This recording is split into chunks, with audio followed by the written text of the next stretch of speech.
buenas tardes a todas. Bom día para los brasileños. Estamos con horarios diferentes a los dos lados del charco. Y bienvenidos y bienvenidas todas a una nueva sesión, la tercera ya, de este Congreso Internacional sobre Globalización, Ética y Derecho, en que estamos abordando a través de mesas redondas y luego grupos de trabajo los principales desafíos que nos encontramos hoy día en el entorno de la globalización y las respuestas que podemos encontrar en América, en Europa y a través de la cooperación conjunta entre América Latina y la Unión Europea. Vamos a comenzar ahora con la segunda de estas mesas redondas, en que tenemos con nosotros la participación de 3 insignes profesores, 2 brasileños y un español. Ambos tienen en común que proceden de la disciplina jurídica. Los 3 son profesores de Derecho Internacional Público. Y va a ser muy interesante, por tanto, el ver sus posiciones ante los desafíos y respuestas que se pueden encontrar. Ayer tuvimos también una sesión muy interesante en que no solo profesores, sino también podríamos decir que, ¿cómo le podemos llamar? Practitioners, activistas o actores del proceso político brasileño, como el ministro Mink y la miembro de la Comisión Interamericana, Flavia, ahora no me acuerdo cómo se apellidaba, lo siento, nos expusieron la práctica relativa a los desafíos, ¿no? Y, por ejemplo, el trabajo que está haciendo en este momento la Comisión Interamericana para ver, Flavia Piovesan, perdonen, para ver cómo está afectando esta situación extrema de pandemia a la vida de las personas, que al fin y al cabo esa es la repercusión en términos de derechos humanos de la pandemia y las respuestas que están encontrando desde la Comisión Interamericana. Fue una puesta en común muy, muy interesante. Y claro, ellos nos plantearon los desafíos sobre todo en términos de cooperación para superar los 2 efectos terribles de la pandemia, el que oscila sobre la salud y la vida de las personas y el que oscila sobre los sistemas económicos que se han visto enormemente fragilizados. Y también la otra línea de reflexión que abordamos ayer fueron los desafíos que tenemos hoy día en materia de medio ambiente, de biodiversidad, de cambio climático. Entonces, en torno a esas, podríamos decir, desafíos que nos han planteado, esta mesa lo que intenta es encontrar respuestas, ver qué tipo de respuestas puede dar el sistema internacional de nuestros días y especialmente la respuesta de los 2 lados del océano Atlántico. Por ello, vamos a tener a 3 profesores, como les decía antes, de los 2 lados del Atlántico y vamos a comenzar con el profesor Rafael Carballo de Vasconcelos. Él es abogado por la Universidad Federal Juiz de Fora, es máster en Derecho Internacional por la Universidad del Estado de Río de Janeiro, es máster en Derecho Internacional por la Universidad de Sao Paulo, doctor en Derecho Internacional por la Universidad del Estado de Río de Janeiro y doctor en Derecho Internacional en la Universidad de Sao Paulo. Es además en este momento profesor de la Facultad de Derecho del Instituto Tres Ríos de la Universidad Federal Rural de Río de Janeiro, con licencia para servir a un organismo internacional y en este sentido desempeñó el mandato brasileño de la Secretaría del Tribunal Permanente de Revisión del Mercosur. Luego tenemos también aquí este doble perfil de profesor de universidad más práctica en instituciones internacionales. Y además de ser una de las principales autoridades del derecho internacional en Brasil, durante su mandato en la Secretaría del Tribunal de Mercosur, realizó importantes contribuciones a los problemas de la integración regional en América Latina. El profesor Carballo de Vasconcelos nos va a hablar de los derechos humanos en América Latina y las encrucijadas del derecho internacional. Profesor, cuando quiera, y muchas gracias por aceptar nuestra invitación. Perfecto, muchas gracias por la invitación, digo yo. Yo tengo que decir que mi español tiene el acento de Río de la Plata. Yo aprendí español en Argentina, en Uruguay, o sea, para los españoles siempre es un poco raro escuchar a un brasileño que habla español con acento de Río de la Plata, o sea, portuñol con acento argentino. Pero yo quiero agradecer a la invitación, agradecer a la profesora Mercedes Guinea, saludar, agradecer al profesor Eder que hizo todos los trámites para que yo estuviera acá con ustedes el día de hoy. Saludar al profesor Valentín, al profesor Valerio Massuoli, el profesor Valerio Massuoli, que además de ser uno de los profesores más importantes de Derecho Internacional de Brasil, es también una estrella del Derecho Internacional de Brasil, que todos le conocen a él. Es impresionante, o sea, la capilaridad que tiene el profesor Massuoli. Bien, yo tengo acá una propuesta. Yo no voy a ser muy largo en mi presentación, pero yo tengo voy a compartir pantalla porque tengo una presentación de PowerPoint que en realidad no es algo muy largo, es bastante sencillo en realidad, pero ¿ustedes ven la pantalla? Está perfecto. Y bueno, yo me propuse hablar de los derechos humanos en América Latina, en las encrucijadas del derecho internacional. Y me gusta empezar con esta imagen. Es una imagen que me acompaña en los últimos años, y siempre que hablo del derecho internacional, de los retos del derecho internacional, trato de compartir esta imagen con las personas, porque para mí es muy representativa del momento.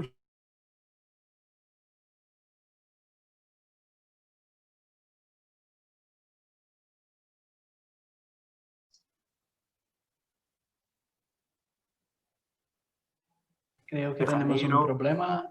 No sé si Ah, tenemos problemas de conexión, Professor Eder. Rafael, por uns 30 segundos a sua fala travou, a sua imagem Oh, também, mas já está de volta. ¿me oyen? Sim, normalmente agora. Bueno, qué lástima, pero igual.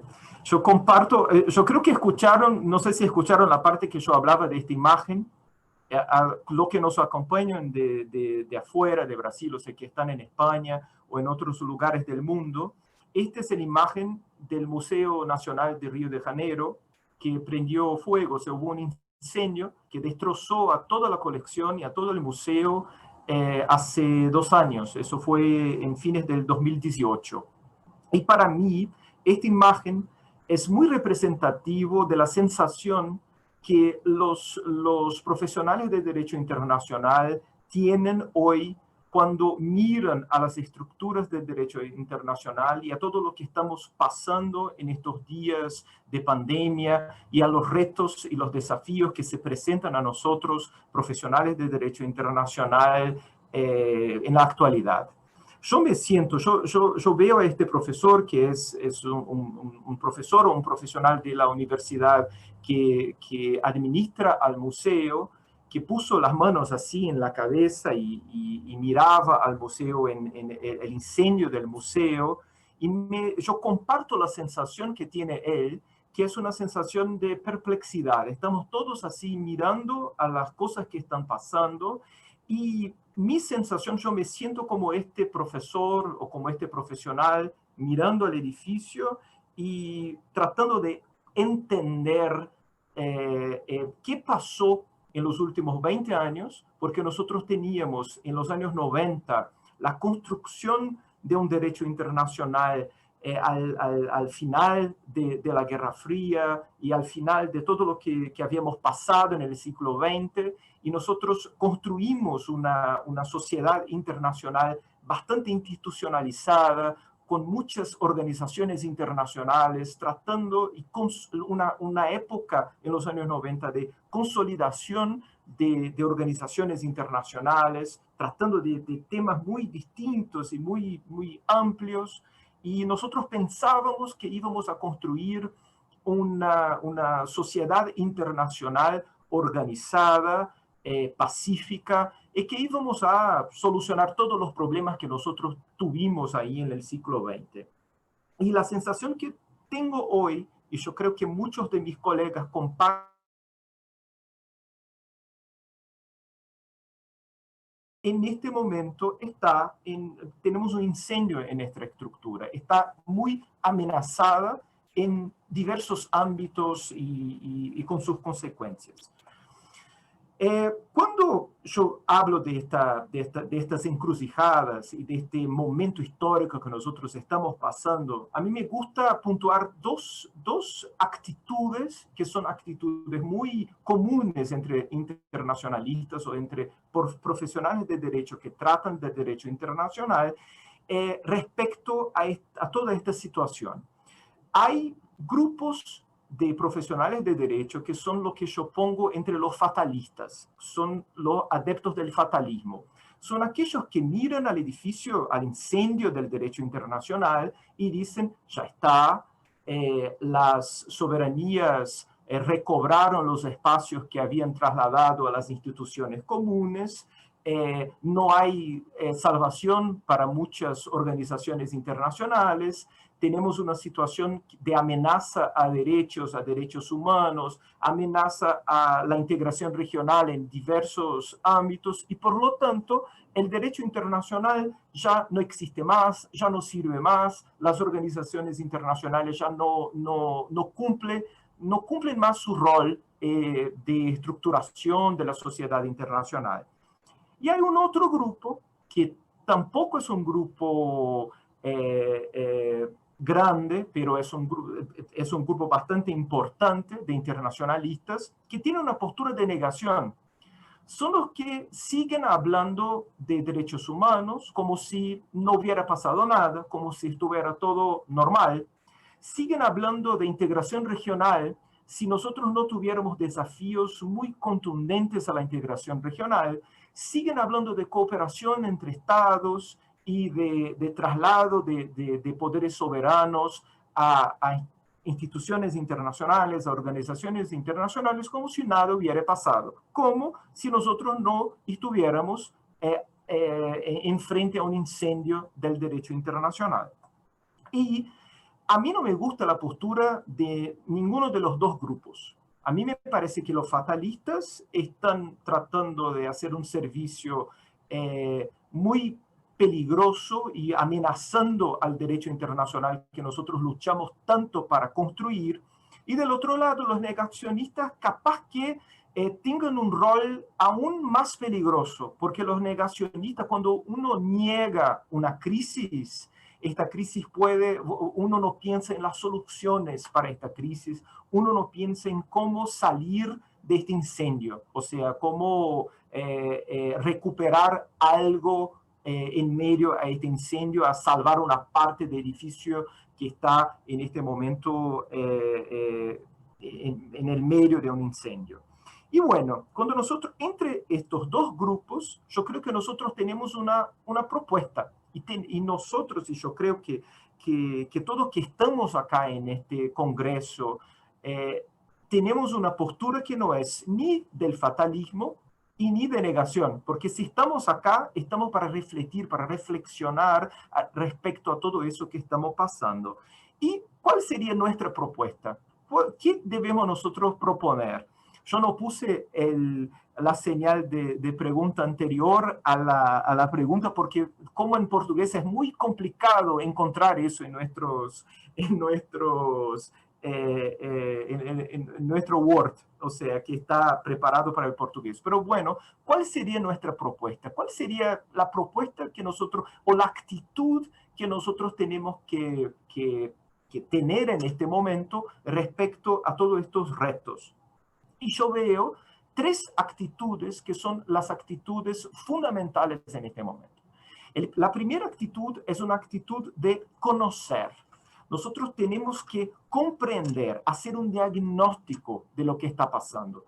Tenemos que ser muy sinceros también en este diagnóstico. Entonces, si nosotros miramos a las estructuras internacionales, nosotros tenemos que ser comprender los retos y los desafíos que están enfrentando en este momento y tenemos que tener una actitud sincera de decir eso o esta esta actuación de esta organización internacional ya no sirve más.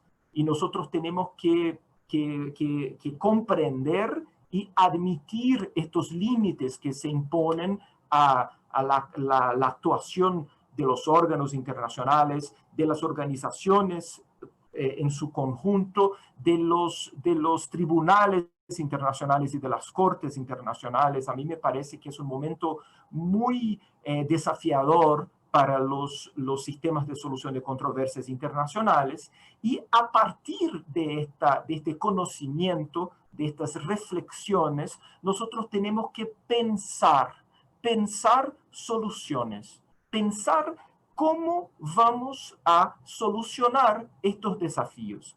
Lo que yo estoy tratando de decir acá no es nada muy innovador. Yo no estoy acá tratando de decir, mira que yo tengo acá la solución, la respuesta para los problemas que nosotros tenemos. No, en realidad todo eso es muy intuitivo, pero nosotros tenemos que, de alguna manera, tratar de construir una técnica, un qué hacer, un orden de actuación para responder a los desafíos actuales del derecho internacional. Entonces, en primer lugar, comprendemos los desafíos, admitimos los límites, comprendemos los retos, pensamos las soluciones. Este sería el segundo momento. Si eso ya no anda más, ¿cómo podemos hacer para que esta organización internacional actúe de alguna forma distinta de la forma que ella actuaba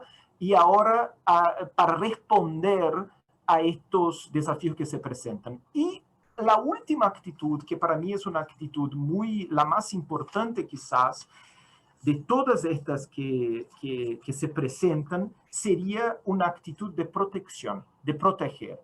Cuando uno mira a esta imagen, ¿qué pasó? Toda la colección del museo está destruida, ya no está más, ya no existe más. Había una colección de momias del emperador. Yo tengo una relación muy fuerte con este museo, porque cuando yo era un niño, mi abuela me llevaba ahí para ver las momias, y yo tenía la sensación a los 12 años, 11 años, de que eran mis momias. Entonces, en este momento, en el 2018, el incendio destrozó a mis momias infantiles, a decir.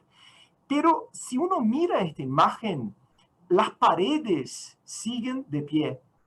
Y yo creo que lo que nosotros tenemos que entender es que cuando nosotros comprendemos y conocemos a los retos y entendemos que la destrucción de las estructuras de derecho internacional no son totales, y pensamos a las soluciones, o sea, para estos desafíos, tenemos que entender que nuestra función actual es de proteger lo que existe, lo que restó de las estructuras internacionales. Entonces, al identificar lo que ya no sirve más y lo que todavía está de pie, nosotros tenemos que tener una actitud para proteger a lo que todavía sigue de pie. Y bueno, ya voy a ingresar a los derechos humanos, que es mi última intervención, que es como si fuera algunos comentarios finales respecto a los retos y a los desafíos en el ámbito de los derechos humanos. Nosotros tenemos que comprender, por ejemplo, si nosotros miramos al Mercosur, y del Mercosur yo puedo hablar que ahí estuve bastante tiempo, lo que nosotros teníamos hace 5 o 6 años en el Mercosur ya era muy desafiador en este momento, y ahora aún más por diferencias ideológicas entre gobiernos y las repercusiones de eso en las estructuras comunes, los retos que se presentan al comercio internacional por la crisis internacional. Y eso yo no hablo directamente de la pandemia, hablo de una crisis que ya teníamos anterior, y son retos que ya se presentaban a estas estructuras comunes. Si uno mira, por ejemplo, hoy a la Organización Mundial de la Salud, Y uno no puede tener una actitud de negación de que no hay desafíos a esta institucionalidad que intenta organizar la respuesta de las soberanías en esta pandemia, pero tenemos que preservar esta estructura. Tenemos que comprender de que es una estructura fundamental necesaria para la humanidad, y que la tenemos que fortalecer. O sea, tenemos que comprender los desafíos actuales de esta organización, pensar cómo responder y proteger la estructura internacional.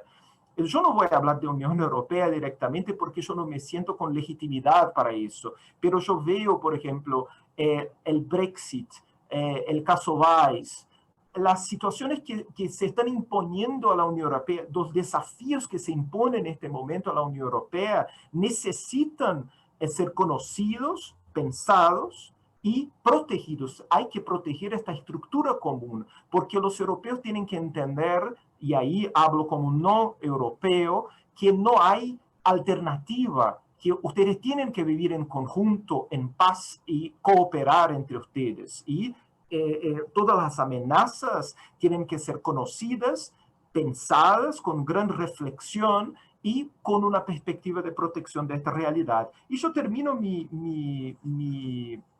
con referencia específicamente a los derechos humanos.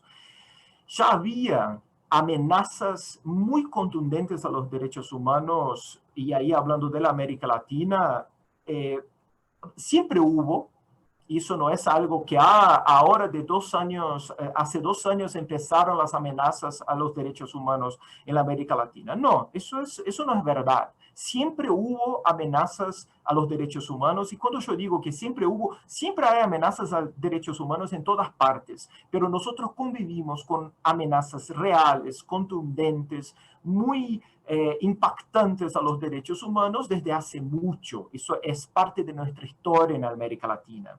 Y bien, pero nosotros logramos construir organizaciones internacionales, un sistema de solución de controversias, y ahí yo hablo de la perspectiva de los derechos humanos en Mercosur, en la comunidad andina, en el CARICOM, y nosotros también estructuramos un sistema que es el Sistema Interamericano de Protección de Derechos Humanos, que tiene una peculiaridad de cosmopolitismo, por ejemplo, en sus decisiones, en su actuación de mirar arriba de los muros de la Convención Interamericana en el momento de decidir, que es algo muy, muy latinoamericano, esta perspectiva cosmopolita de responder a los desafíos comunes. Pero nosotros no podemos nos olvidar de que esta estructura está en este momento con desafíos muy fuertes, muy contundentes. Tenemos que pensar cómo responder a estos desafíos y proteger a la institucionalidad. Y ya que la profesora Mercedes mencionó a la profesora Flavia Piovesan, que hace un trabajo espectacular en la comisión, junto a los comisionados, en protección a los derechos humanos en nuestra región, nosotros tenemos, por ejemplo, en este momento algunos líos entre autoridades del sistema interamericano que nosotros tenemos que evitar estos líos. Y líos es un término muy argentino, ¿no? Yo podría decir quilombo, ellos dicen eso también, que nosotros tenemos que evitar estos líos y intentando proteger a la estructura institucional que nosotros tenemos en América Latina de protección a los derechos humanos. Entonces, es un momento muchas veces en todas estas estructuras internacionales, quizás como estrategia de autocontención, muchas veces, de un perfil más bajo de las autoridades para actuar, porque es un momento que nosotros para tratar con las soberanías está todo muy desafiador, todo muy complicado. Y así yo termino mi intervención puntuando esta actitud necesaria. No seamos fatalistas, tampoco seamos negacionistas. de los desafíos y de las amenazas al derecho internacional. Tengamos una actitud estructurada, una actitud de reconocer a los desafíos, pensar soluciones y actuar para proteger las estructuras internacionales. Eso sería mi intervención, lo que me gustaría compartir como reflexiones que tenemos que tener respecto al derecho internacional en la actualidad. Muchísimas gracias por la invitación una vez más. Agradezco en la persona de la profesora Mercedes, agradezco nuevamente al profesor Eder, que hizo todos los trámites para que yo estuviera acá el día de hoy, y muchas gracias a todos y a todas que comparten con nosotros este espacio de reflexión. Muchas gracias. Muchas gracias, profesor Vasconcelos. Me ha gustado mucho su ponencia, que comparto plenamente. Yo creo que estamos asistiendo a un entorno internacional, yo diría que neoproteccionista, y no solo desde el punto de vista comercial, ¿no?, sino una especie de redescubrimiento de las soberanías de los estados, también de las políticas de poder duro con los dos superhegemones que imponen sus políticas, y un poco la línea general que se está viendo además para enfrentar un desafío como este, que es muy triste, pero puede ser la línea del sálvese quien pueda. Cada uno que haga lo que pueda. Desde luego me ha encantado el cómo ha organizado las ideas y cómo hay un lugar para la esperanza. Y mientras hablaba usted, yo me acordaba, por ejemplo, de un tema que en este momento estoy mirando un poco por encima, la Organización Mundial de Comercio. Y lo desastroso que puede ser si la dejamos caer, ¿no? Bueno, pues si les parecen, podemos pasar a nuestro siguiente ponente brasileño también, que es el profesor Valerio de Oliveira Maciuoli. Él es doctor en Derecho Internacional por la Universidad de Derecho de la Universidad Federal de Río Grande do Sul. Realizó además una pasantía postdoctoral en Ciencias Jurídicas y Políticas en la Universidad Clásica de Lisboa y actualmente es profesor en la Universidad Federal de Mato Grosso. Ha sido fundador y primer coordinador del Máster en Derecho de la Universidad Federal de Mato Grosso y es profesor invitado en cursos de especialización de muchas de las universidades brasileñas. Además, es consultor, conferenciante y asesor jurídico internacional y tengo que decir que me ha llegado de la mano de compañeros y amigos brasileños que tiene usted una fuerte presencia en los medios de comunicación. Debe ser un influencer en los temas de derecho internacional. Siento estar tan alejado de la realidad de los medios de su país, pero desde luego se agradece que haya personas difundiendo los asuntos internacionales y el derecho internacional en los medios. Desde luego que sí. También es coordinador de la Revista de Derecho Internacional y del Mercosur, consultor de la Universidad de Florida y es consultor en Derecho Ambiental del Programa Iniciativa para el Liderazgo de la Conservación del Derecho Internacional Público y de Derechos Humanos. El interés que ha tenido para los organizadores de este congreso traerlo a que exponga sus visiones en este foro es no solo que es uno de los autores más destacados del derecho internacional brasileño, sino que es que además esa otra dimensión, ¿no?, de comunicador, de trasladar y debatir con la opinión pública las respuestas a los desafíos que la globalización presenta. El profesor Maciuoli nos va a hablar de la cuestión de la cooperación de América Latina con la Unión Europea en derechos humanos. Profesor, cuando quiera. Soy Valério, o microfone. Sí, obrigado. Buenos días, muchas gracias.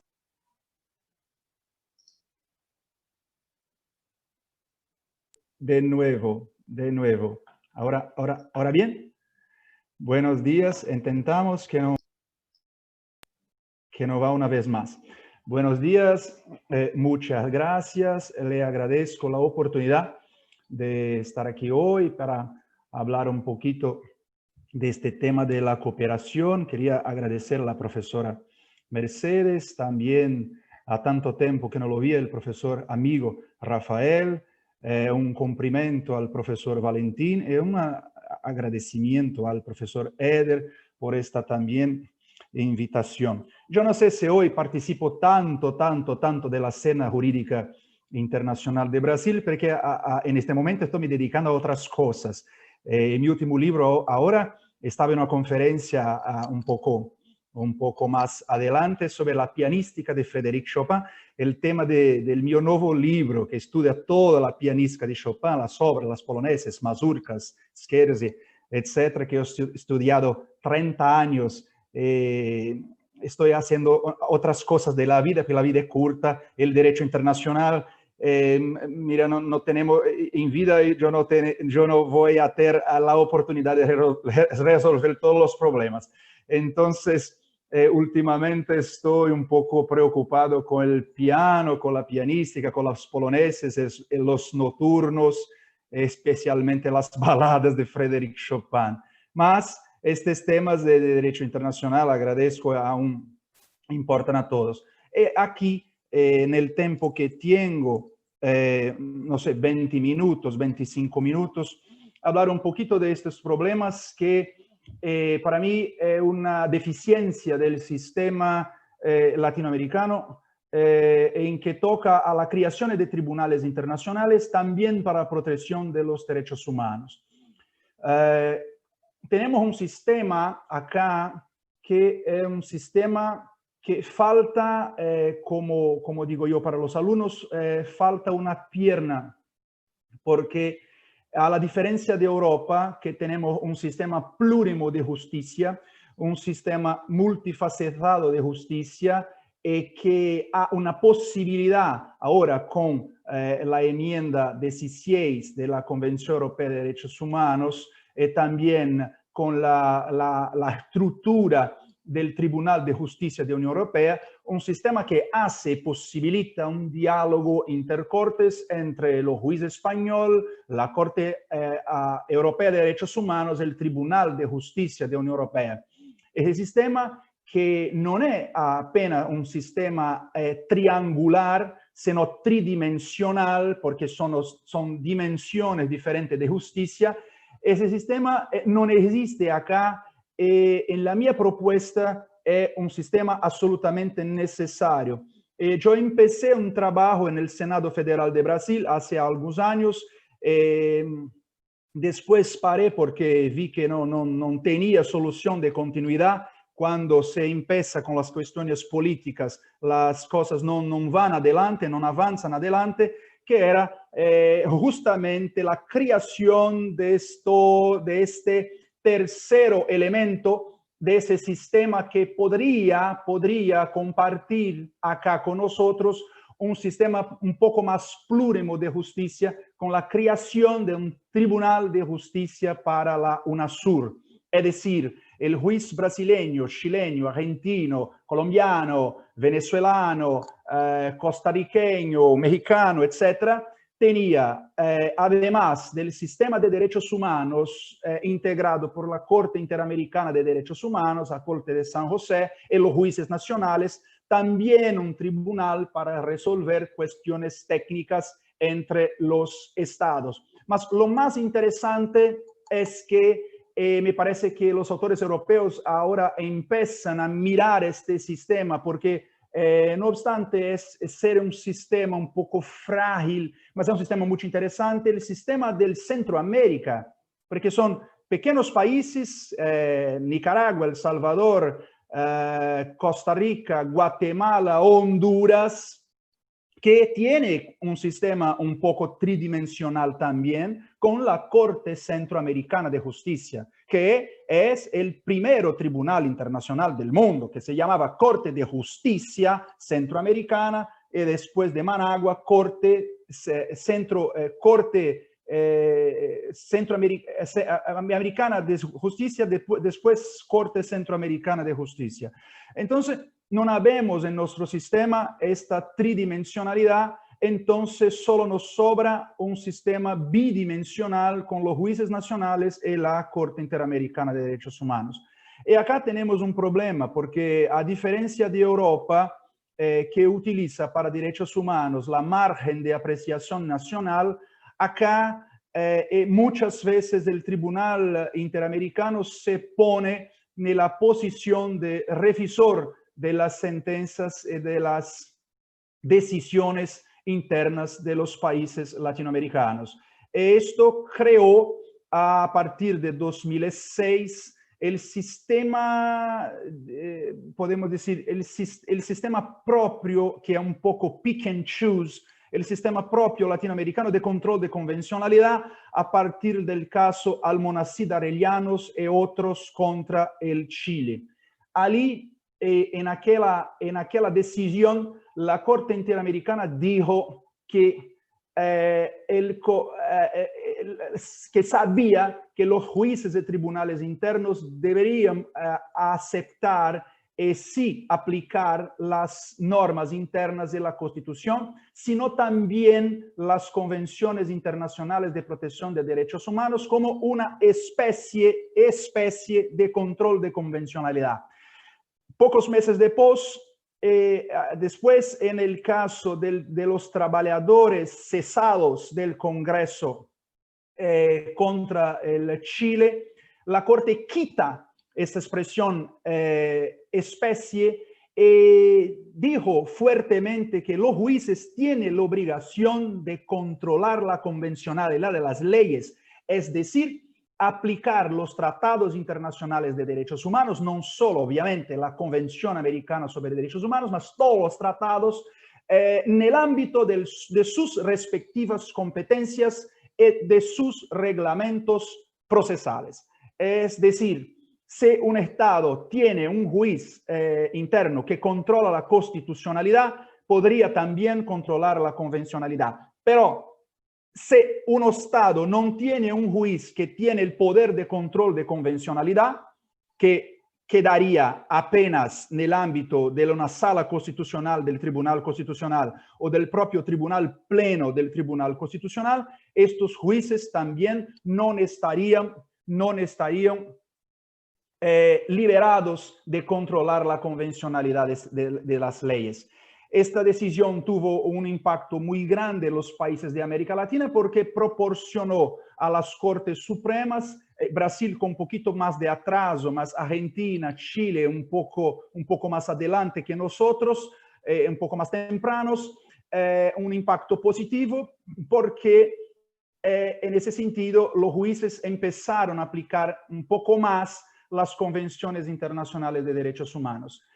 Faltaba, no en tanto, una decisión que tomaría como punto de partida la cuestión de la aplicación de los tratados, o sea, de los derechos humanos en todos los órganos del Estado que estén vinculados a la administración de la justicia. Esta decisión ha venido en el caso contra el México, el caso Cabrera García y Montiel Flores versus México de 2010, y después los famosos casos de las amnistías latinoamericanas, como Gómez Lund versus Brasil, más específicamente el caso Gelman versus el Uruguay de 2011, en que la Corte, ahora sí, este objeto del nuevo libro, va a decir que no solo los jueces, mas todos los órganos del Estado vinculados a la administración de la justicia. Acabo de escribir un libro ahora, está siendo publicado por la centenaria editora forense en Brasil, sobre el control de convencionalidad por el Ministerio Público, la Fiscalía, el control de convencionalidad por la Fiscalía, o sea, las hipótesis en que el órgano de la Fiscalía tiene la posibilidad de controlar la convencionalidad. Y muchos me preguntaban durante la elaboración del libro, ¿cómo el órgano de la Fiscalía controlaría la convencionalidad de las leyes si su actuación funcional cae en el Poder Judiciario? No, cuando hay un archivamiento de un procedimiento, una procedura un proceso de investigación criminal, por ejemplo, un término de ajustamiento de conducta, por ejemplo, la decisión no sale extramuros, no sale de dentro de la propia institución, Entonces, está siendo una obligación de los miembros de la Fiscalía en todos los países latinoamericanos aplicar también el control de convencionalidad y correctamente los tratados internacionales de protección de los derechos humanos. Hay un ejemplo muy interesante en Brasil, que es el crimen de desacato, desacatar la autoridad pública. ¿Por qué no se puede desacatar la autoridad pública? Nosotros no estamos desacatando el servidor público que está por detrás de la ropa del Estado, mas sí el ciudadano que paga sus tasas y tiene su libertad de expresión para decir que el Estado es una porcaría. Entonces, la Corte Interamericana viene con una jurisprudencia muy interesante diciendo no se puede criminalizar la conducta de desacatar. Y una vez me preguntaron, entonces si un alumno lo desacata, me dé un ejemplo de un desacato en la clase, el alumno se levanta, el profesor dice, siéntase, el alumno no se sienta, eso no puede ser crimen. El alumno puede tener una sanción administrativa, sale de la sala y se abre un procedimiento de expulsión administrativa. No puede ser crimen desacatar un funcionario público. No puedo llamar a la Policía Federal de Brasil para prender y llevar a la cadena este alumno. Entonces, la Corte Interamericana viene y dice, no puede ser crimen el desacato, este tipo penal. Después de longa historia, no cabe aquí, el Superior Tribunal de Justicia en Brasil ha emplacado esta tesis diciendo que los procedimientos de la policía cuando tenía un desacato no podría andar adelante porque no es crimen. Mas después el Supremo Tribunal Federal revogó esa decisión, pero ella nos sirve como ejemplo. Imagínese entonces que llega el miembro de la Fiscalía este crimen de desacato en una cuestión de tránsito con una viatura, etcétera. El miembro del Ministerio Público, de la Fiscalía, conociendo la jurisprudencia del Sistema Interamericano de Derechos Humanos, conociendo las normas sobre libertad de expresión de la Convención Americana sobre Derechos Humanos, podría perfectamente mandar a archivar este procedimiento de procesamiento del ciudadano por un crimen que es absolutamente inconvencional en el plano del Sistema Interamericano de Derechos Humanos. Entonces, son cuestiones interesantes que yo intento, después que desarrollé más de 10 años la teoría del control brasileña del control de convencionalidad de las leyes, estoy desarrollando ahora, paralelo a Chopin, estoy desarrollando ahora la teoría de la fiscalía del control de la convencionalidad, para después unirnos las dos teorías del control jurisdiccional de la convencionalidad de las leyes, el control ministerial, fiscal, en español no sé, de la convencional de las leyes, para integrar así la jurisprudencia de la Corte Interamericana, ya que no tenemos un sistema perfecto de aplicación de la justicia. La cuestión es que en Europa el sistema es circular porque los jueces europeos tienen la posibilidad de preguntar al Tribunal Supranacional la respuesta de la cuestión, este reenvío prejudicial, que no es el reenvío del derecho internacional privado. Este reenvío no existe en la mecánica latinoamericana, este reenvío. Demandaría un trabajo que sería imposible de reforma de la Convención Interamericana de Derechos Humanos, con enmiendamientos a la Convención Americana de Derechos Humanos, ni en la próxima encarnación llegaremos a este sistema de tener 16 enmiendas como existe en Europa, por ejemplo. No tenemos enmiendas de 1969, no tenemos enmiendas a la Convención Americana sobre Derechos Humanos, porque acá es toda una dificultad de hacer en una mesa de reuniones, hacer una negociación multilateral con 35 países de América. Entonces, muy difícil. ¿Qué hizo la Corte Interamericana? Hizo una inversión del juego, porque como ella no consigue controlar la convencionalidad de las leyes, nosotros copiamos el modelo europeo de la Comisión Europea de Derechos Humanos. Copiamos Después, el protocolo 11, 1998, cambia el sistema europeo, que no necesita más pasar por esa, se llama peneirada.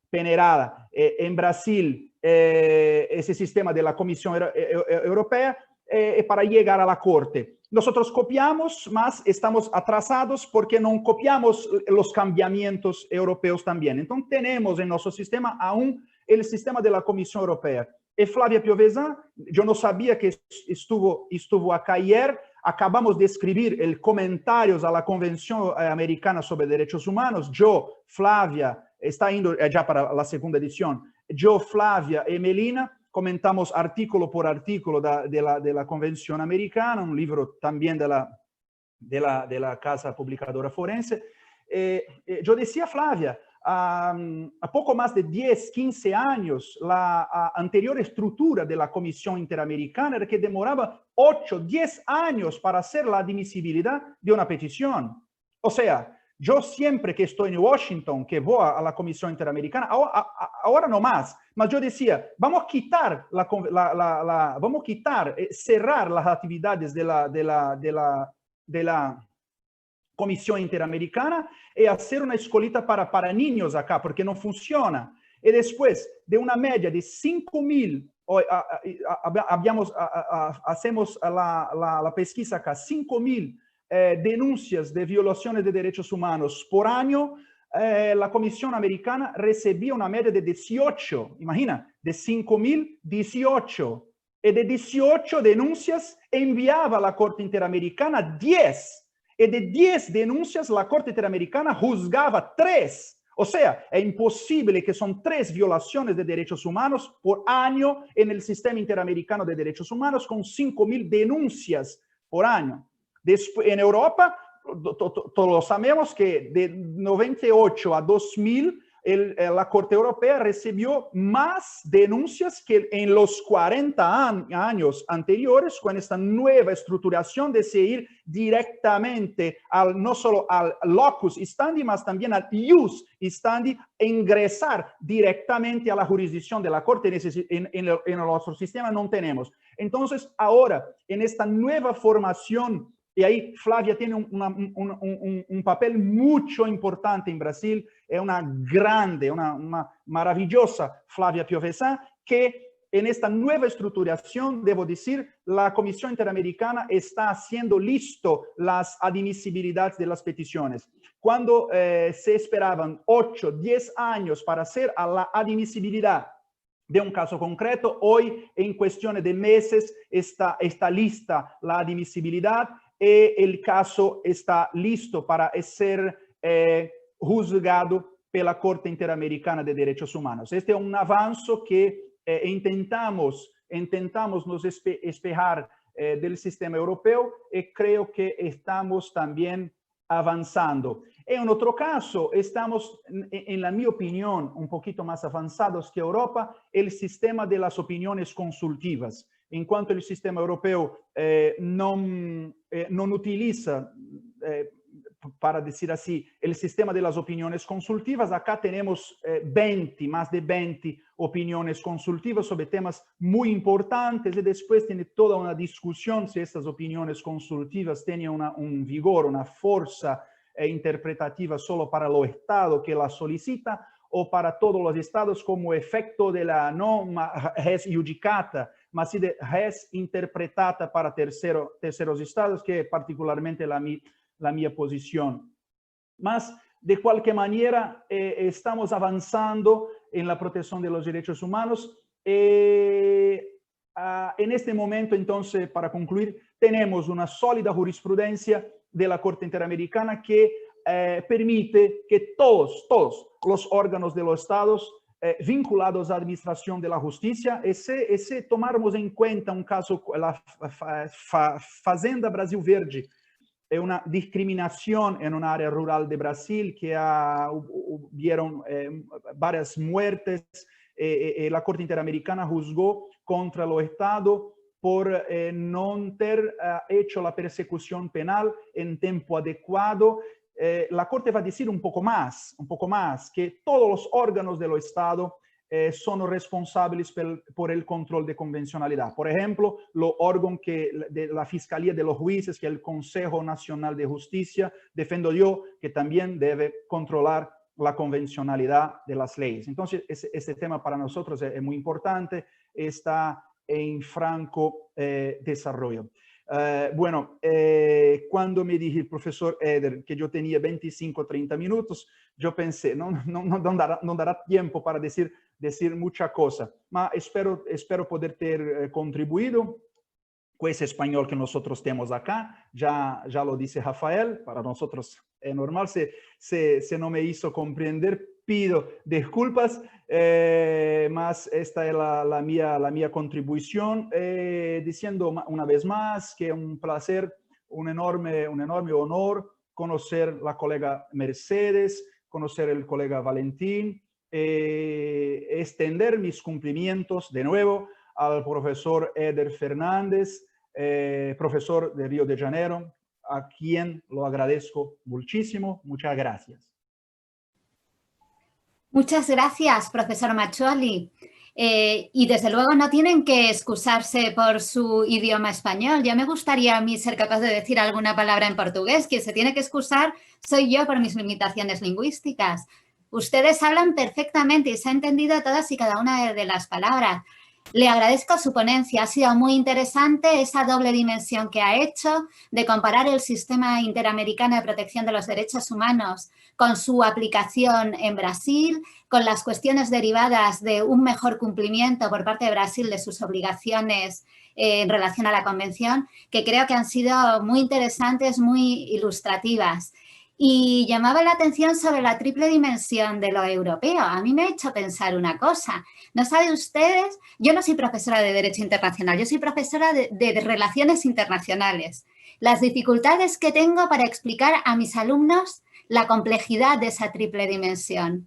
Y me divirtió que ayer uno de los ponentes en uno de los grupos de trabajo dijo una frase de Denis de Guzmán que dijo: los europeos federalistas amamos la complejidad. Porque esto funciona, pero es dificilísimo de explicar. Así es. Muchas gracias. Si les parece, luego haremos las preguntas que me han ido mandando los participantes. Y sin más, pues damos paso ya al tercero de nuestros panelistas, que es el catedrático de Derecho Internacional Público y Relaciones Internacionales de la Universidad de Valencia, don Valentín Bou-Franch. Hay que decir que el profesor Bou, para cualquier internacionalista español, es un referente. Es uno de los maestros que siempre tenemos en cuenta al preparar cualquier dimensión de nuestras disciplinas. Sus líneas de investigación son muy amplias, derecho internacional y el derecho europeo, por supuesto, pero también especialista y referente en el derecho internacional del mar, del medio ambiente, solución de controversias internacionales, protección internacional del patrimonio cultural, derecho internacional penal y, por supuesto, por supuestísimo, derecho internacional de los derechos humanos. No puedo en este momento abarcar la dilatada producción científica del profesor Bou-Franch, pero sí decirles que sus libros de Derecho Internacional de los Derechos Humanos y el Derecho Internacional Humanitario yo creo que han sido un referente para todos nosotros, que hemos estudiado y que recomendamos a nuestros alumnos sus textos. Y en ese es un poco la razón por la cual contamos con él en este congreso, porque queríamos también presentarles a ustedes, los del otro al lado del charco, pues una de las autoridades en estos temas que están llenando la mayor parte de nuestros trabajos, como son el medio ambiente y el derecho internacional de los derechos humanos. Profesor Bou, cuando quiera. Muchas gracias. Quiero comenzar agradeciendo a la coordinadora de mesa, la profesora Mercedes Guinea, la tan amable presentación que me ha hecho, así como dar las gracias a todos los organizadores de este evento. Saludo afectuosamente a mis compañeros de mesa, que personalmente no les conocía y que para mi vergüenza he visto que hablan muy bien el español. No portuñol, español, ¿no?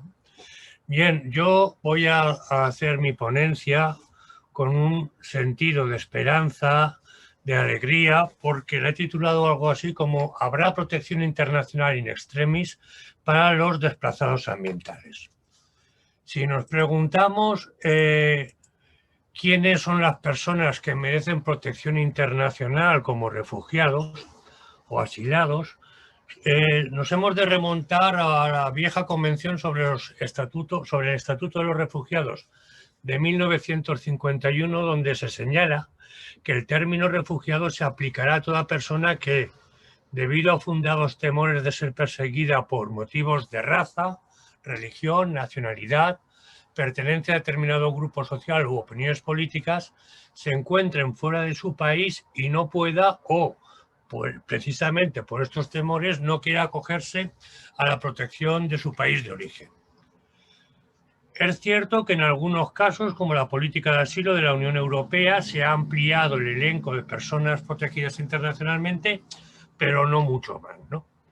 Si nos preguntamos si los desplazados ambientales que van a ir en aumento, ya que la propia ONU hace 10 días señaló que los problemas ambientales o las catástrofes ambientales aumentarían en un 60% en un plazo de 15 a 20 años, pues si nos preguntamos si los desplazados ambientales son susceptibles de esta protección internacional, la doctrina científica ha dicho que no se califican como personas internacionalmente protegidas porque no son perseguidas por ninguno de los motivos que les acabo de recordar de la Convención de los Refugiados. Es más, esta opinión doctrinal tan desalentadora ha sido ratificada por la práctica estatal, ya que no hay ningún caso de concesión de protección internacional, estatuto de refugiado u otro estatuto de persona protegida para los desplazados ambientales. No obstante, mi ponencia va a versar sobre que en estos momentos se han iniciado ya en este tema aires de cambio, puesto que el Comité de Derechos Humanos, en un dictamen de 24 de octubre del 2019, pero que se ha hecho público hace muy poco, el 23 de septiembre de este año, en el asunto Ioane Teitioa contra Nueva Zelanda, ha dado posibilidades o ha dado esperanzas a una posible concesión del Estatuto de Persona Internacionalmente Protegida a los desplazados ambientales. Por explicarles los antecedentes del caso, en el año 2007 el demandante y su mujer, nacionales de Kiribati, llegaron a Nueva Zelanda donde tuvieron sus hijos, pero su permiso de residencia expiró a finales del año 2010. 2 años después, en el año 2012, el señor Teitiota presentó una solicitud de reconocimiento de la condición de refugiado de persona protegida, que primero le fue denegada en vía administrativa y luego en vía judicial por el Tribunal de Inmigración y Protección, luego por el Tribunal Superior, luego por el Tribunal de Apelaciones y finalmente por el Tribunal Supremo en sentencia de 20 de julio del año 2015. En ese mes de septiembre de ese año, en apenas una semana, el señor Teitiota recibió fue detenido y se le informó de que había una orden de expulsión en su contra. Luego un funcionario del Servicio de Inmigración al que le encargaron evaluar su caso le entrevistó con intérprete y abogado y concluyó que no debía revocarse la orden de expulsión. Ese mismo día presentó una solicitud de revocación de la orden de expulsión ante el ministro de Inmigración, que la denegó 3 días después, y finalmente el 23 de septiembre de 2015 el demandante y su familia fueron expulsados de Nueva Zelanda. Antes de entrar a comentar lo que ha dicho en este asunto el Comité de Derechos Humanos, es destacable el esfuerzo que hicieron los tribunales neozelandeses, que en la jurisprudencia que asentaron en este caso evaluaron la situación del señor Teitiota y su familia, tanto desde el punto de vista de la Convención sobre el Estatuto de los Refugiados como desde la perspectiva del Pacto Internacional de Derechos Civiles y Políticos. En el primer caso, sobre la Convención del Estatuto de los Refugiados, los tribunales neozelandeses, con una interpretación bastante progresista ostensiva, consideraron que, si bien en muchos casos los efectos de los cambios ambientales y los desastres naturales no están comprendidos en las circunstancias que permiten a las personas acogerse a la Convención sobre el Estatuto de los Refugiados, afirmaron, sin embargo, que las normas no son estrictas ni tampoco existe una presunción de que no se apliquen a los desplazados ambientales. Por ello, concluyeron que debían examinar las características particulares del caso que se les presentaba. Ahora bien, al examinar el caso concreto, los 4 tribunales neozelandeses que lo examinaron concluyeron afirmando 3 ideas principales. La primera, que objetivamente el solicitante de asilo no corría un riesgo real de ser perseguido si era devuelto a Kiribati. En segundo lugar, que no había pruebas que respaldaran su afirmación de que no podría cultivar alimentos o obtener aguas potables, y tampoco habría pruebas de que no tuviera acceso al agua potable que distribuía el Estado o de que las condiciones ambientales a las que se enfrentaría a su regreso fueran tales que pusieran en peligro su vida o la vida suya propia y la de su familia. Por estas razones, tras este extenso análisis, los tribunales consideraron que a este señor y a su familia no se les podía considerar refugiado en el sentido de la Convención del año 51. No obstante, ninguno de los 4 tribunales excluyó expresamente, todos ellos hicieron mención a que la degradación ambiental resultante del cambio climático o de otros desastres nacionales puede en el futuro dar lugar a esta posibilidad. Hoy no, pero mañana quizás, ¿no?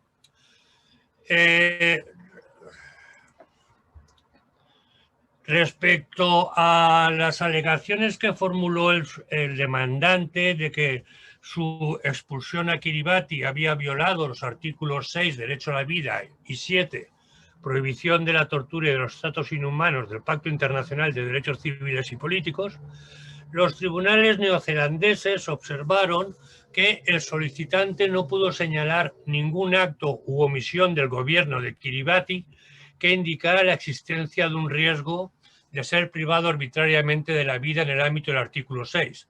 Recordemos que en el ámbito de los derechos humanos son denuncias de un particular contra un Estado. Bueno, pues el Estado no se podía indicar que hubiera realizado ningún acto ilegal.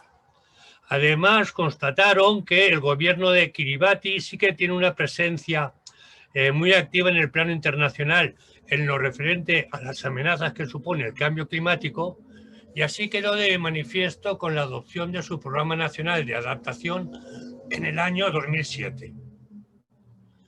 En tercer lugar, el solicitante de asilo no pudo probar que existiera un nivel suficiente de riesgo para su vida o la de su familia en el momento en cuestión. Y es más, finalmente, citando la propia jurisprudencia que ha consolidado a lo largo de los años el Comité de Derechos Humanos, los tribunales neozelandeses declararon que el riesgo de violación del pacto para ser apreciado debe ser inminente. Esto significa, en palabras del comité que citaron en varios dictámenes, que debe como mínimo existir una probabilidad de que su vida corriese peligro. Los tribunales neozelandeses constataron a este respecto que no se aportó ninguna prueba que estableciera esa inminencia y que tampoco había pruebas que demostraran que la solicitud del solicitante en Kiribati sería de tal precariedad que pondría en peligro su vida o la de su familia. Por lo tanto, los 4 tribunales neozelandeses que examinaron el caso concluyeron afirmando que no existían razones fundadas para creer ni que el solicitante o el resto de su familia corriera peligro de que se vulnerara sus derechos dimanantes del artículo 6 del pacto, es decir, derecho a la vida, ni que no había un riesgo considerable de que los derechos que asistían al solicitante de asilo y a su familia en virtud del artículo 7 del pacto, prohibición de la tortura y de los malos tratos, fueran vulnerados en caso de expulsión a Kiribati. En la comunicación individual que el señor Teitiota presentó ante el Comité de Derechos Humanos, insistió sobre todo en 3 alegaciones. La primera es que sostuvo que al expulsarlo a Kiribati, donde Nueva Zelanda le devolvió, Nueva Zelanda vulneró el derecho a la vida que el artículo 6 del Pacto Internacional de Derechos Civiles y Políticos le reconoce tanto a él como a su familia. La segunda alegación fue que al expulsarlo a Kiribati, las autoridades de Nueva Zelanda no evaluaron debidamente el riesgo inherente a su expulsión.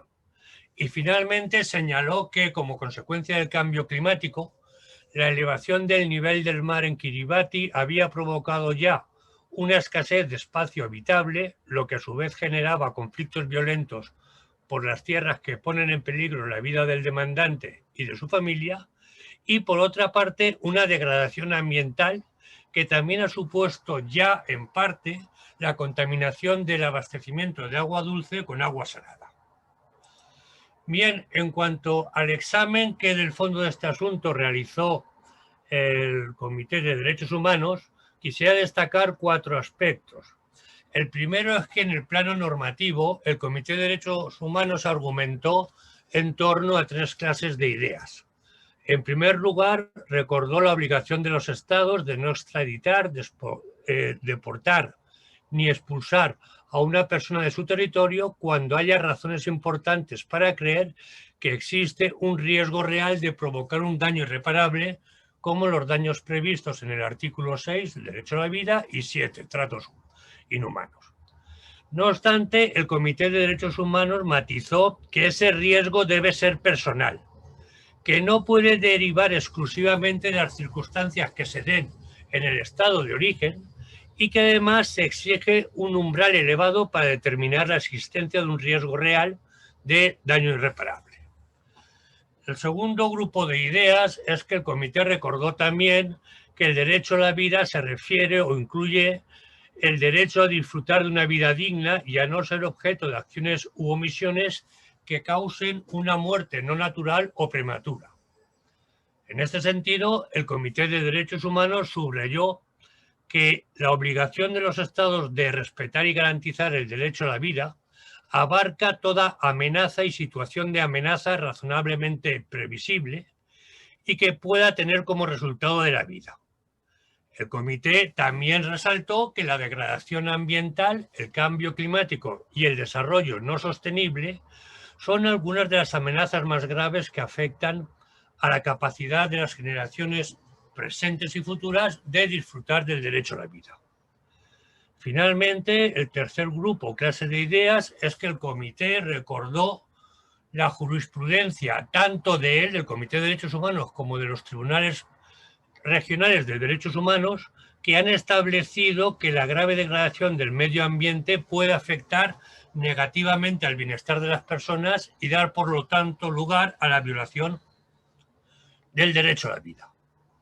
El segundo aspecto que quiero resaltar del examen del fondo es que el Comité de Derechos Humanos recordó que en este asunto debía determinar si hubo una clara arbitrariedad, error o injusticia en la evaluación que realizaron las autoridades de Nueva Zelanda, tanto judiciales como administrativas, de la reclamación del demandante relativa a que cuando fue expulsado de Kiribati, de regreso a su país de origen, se exponía a un riesgo real de amenaza a su derecho a la vida y de su familia en virtud del artículo 6 del pacto. El comité lo que hizo fue reexaminar en profundidad cada una de las alegaciones que había formulado el demandante y en todas ellas llegó a las mismas conclusiones que los tribunales neozelandeses, es decir, que no se había probado la existencia de un riesgo inminente para su vida, ¿no? Por ello, el tercer aspecto que destaco de este dictamen es que el Comité de Derechos Humanos dictaminó que los hechos que tenían ante sí no le permitían concluir que la expulsión del demandante o su devolución a Kiribati hubiera vulnerado los derechos que le asisten en virtud del artículo 6 del Pacto Internacional de Derechos Civiles y Políticos. No obstante, lo más importante de este dictamen y de mi intervención es, en cuarto lugar, que, por un lado, el Comité de Derechos Humanos no discutió en ningún momento la alegación formulada por el demandante de que en un plazo que oscilará entre 10 a 15 años, todo el territorio de Kiribati estará sumergido bajo el nivel del mar, No obstante, consideró que ese plazo de 10 a 15 años no representa en la fecha actual una amenaza inminente en este caso concreto. No obstante, y lo importante del dictamen es que con esta base, el Comité de Derechos Humanos formuló una advertencia que es la que abre una posibilidad cierta de futuro al asilo ambiental, ya que el comité consideró que si no se toman medidas enérgicas, tanto en el plano nacional como en el internacional, por un lado, los efectos del cambio climático pueden exponer a las personas a la violación de sus derechos dimanantes de los artículos 6 y 7 del Pacto, haciendo que entren en juego las obligaciones de no devolución a los estados de origen, lo que equivale a concederles un estatuto de protección internacional, llámese asilo, refugiado o como se quiera llamar. Y por otra parte, el comité señaló que, dado el carácter tan extremo del riesgo de que todo un país quede sumergido bajo el nivel del mar, el comité consideró expresamente que las condiciones de vida en Kiribati podrán volverse incompatibles con el derecho a una vida digna, incluso antes de que este riesgo se materialice, es decir, incluso antes de que en ese plazo de 10 a 15 años Kiribati quede sumergido bajo el nivel del mar. Por lo tanto, son estas formulaciones del Comité de Derechos Humanos en este asunto concreto las que permiten hablar con un poco de esperanza para todos los desplazados ambientales, sea por cambio climático, sea por elevación del nivel de las aguas del mar, de que cuando el riesgo sea inminente, in extremis, finalmente sí tendrán derecho a la protección internacional. Esto obligará a que los Estados partes, o en su caso la Unión Europea, revisen su legislación sobre la protección internacional, el asilo o el estatuto de refugiado, o si no la revisan, que la interpreten de manera más amplia, de manera que se dé cabida a las solicitudes de los desplazados ambientales. Esto es lo que les quería decir y muchas gracias por su atención.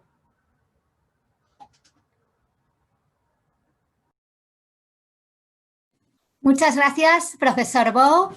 Le agradezco enormemente la claridad con la que ha presentado un tema tan novedoso y además con una perspectiva tan optimista de pensar que pueden cambiar la posición de los órganos internacionales en la aplicación de un convenio, desde luego ante una necesidad que cada día es más evidente para todos nosotros. Si les parece ahora, abrimos el turno de debates.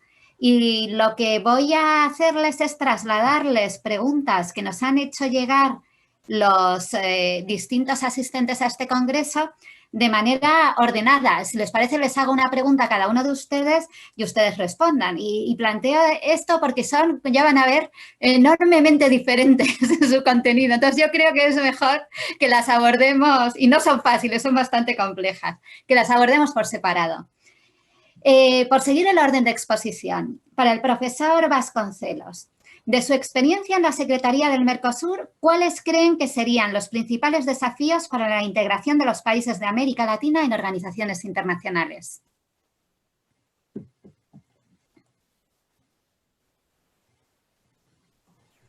Oh. Es una pregunta bastante complicada de responder. No es, en primer lugar, gracias por la pregunta. Yo estaba en la Secretaría, yo estaba en el Tribunal del Mercosur en un momento bastante diferente. Entonces yo creo que los desafíos son distintos. O sea, eran los desafíos que enfrentábamos en aquel entonces son distintos a los desafíos que son enfrentados en este momento. Porque había en el periodo que yo estuve por ahí una gran armonía entre los gobiernos de los estados que eran miembros de la organización internacional. Y eso tenía repercusiones y tenía desafíos muy específicos, porque nosotros lográbamos construir muchas conquistas lo que se refiere a la institucionalidad de la organización internacional, la creación de muchos órganos específicos para tratar de temas como temas sociales, temas de derechos humanos, pero de otra parte nosotros teníamos desafíos que eran, por ejemplo, las controversias entre los estados respecto a temas de comercio no llegaban al sistema de solución de controversias porque los gobiernos más o menos llegaban a acuerdos diplomáticos respecto a estas controversias. Entonces eran desafíos muy distintos y a mí me parece que el desafío actual presente del sistema del Mercosur específicamente es la falta de postura armónica entre los estados que son miembros de la organización. Eso puede traer y traen distintos problemas de comunicación muchas veces que tienen repercusiones en la institucionalidad. Pero me hicieron una pregunta acá en el chat y yo creo que la respuesta tiene que ver con eso, que sería respecto a la autocontención. Y yo creo que sí, es un momento importante de autocontención de las organizaciones internacionales y de dejar que las soberanías intenten entre ellas, y es un poco de lo que la profesora Mercedes dijo en su comentario final, nosotros tenemos que trasladar un poco a las soberanías la responsabilidad. Si las soberanías tienen una actitud actualmente bastante fuerte y bastante independiente, o sea, en el sentido mismo de soberanía, en sus relaciones internacionales, nosotros tenemos también un poco que trasladar la responsabilidad a las soberanías. Entonces, capaz que sea un momento actual de las organizaciones internacionales, incluso las de integración, de hacer lo posible dentro de lo que ya existe en términos de institucionalidad. Yo no veo espacio en el Mercosur en este momento para desarrollos institucionales, creación de órganos o cosas en este sentido.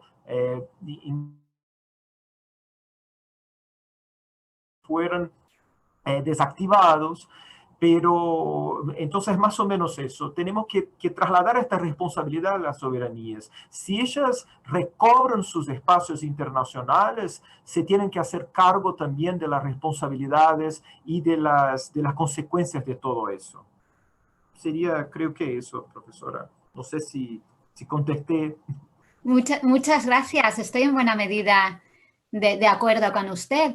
Y sí me gustaría, como comentario, decir que en uno de los grupos del trabajo del primer día se presentó una comunicación muy interesante de dos profesores latinoamericanistas que estudiaron la respuesta de las distintas organizaciones de América Latina a la pandemia, para detectar que en todas había habido reuniones, había habido declaraciones, pero ninguna actuación común. Luego un poco está reforzando este diagnóstico de vuelta a lo nacional y poca cooperación internacional efectiva, más allá de las declaraciones.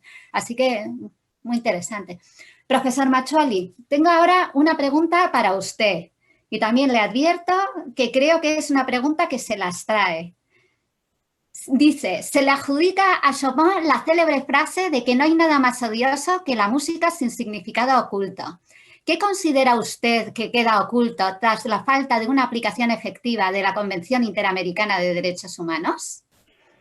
Bueno, esta es una excelente pregunta, más que demandaría una respuesta de un poco más de una hora.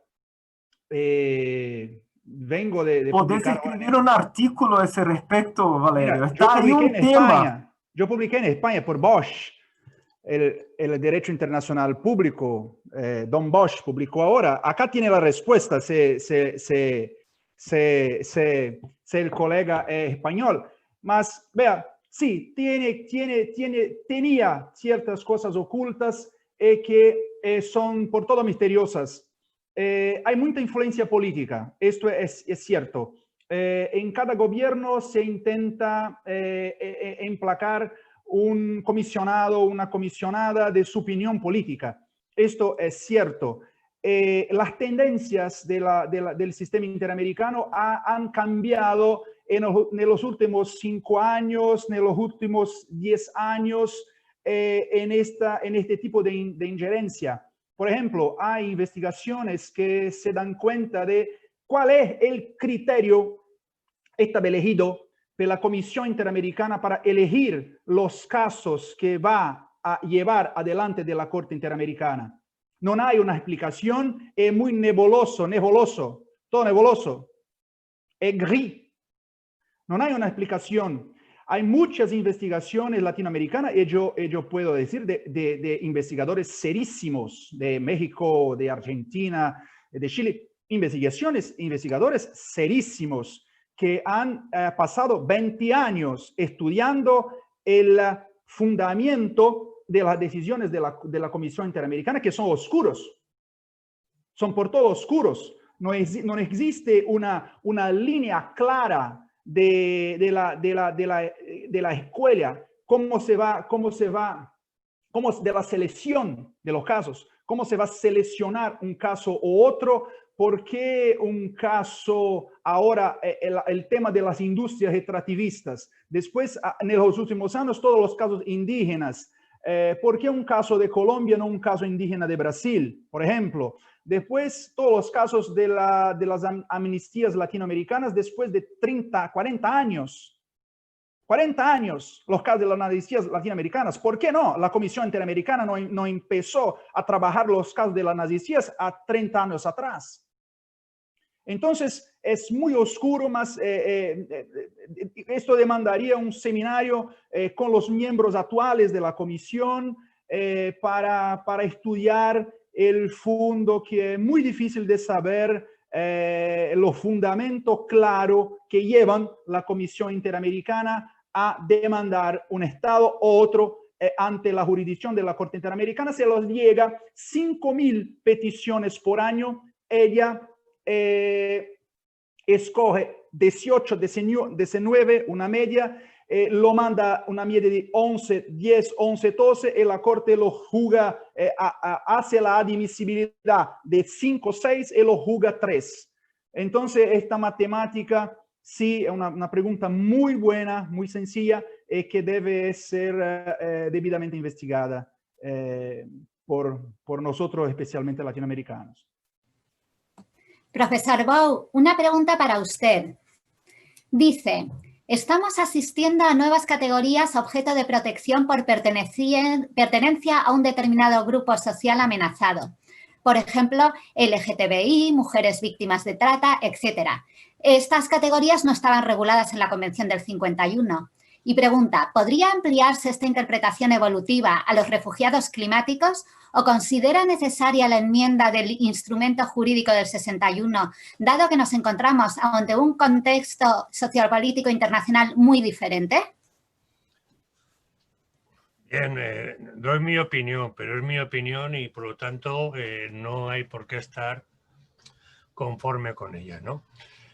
Conozco más la jurisprudencia del Tribunal Europeo de Derechos Humanos, que era de la Corte Interamericana, pero como muchas veces se citan, quiero presumir que en este aspecto coinciden.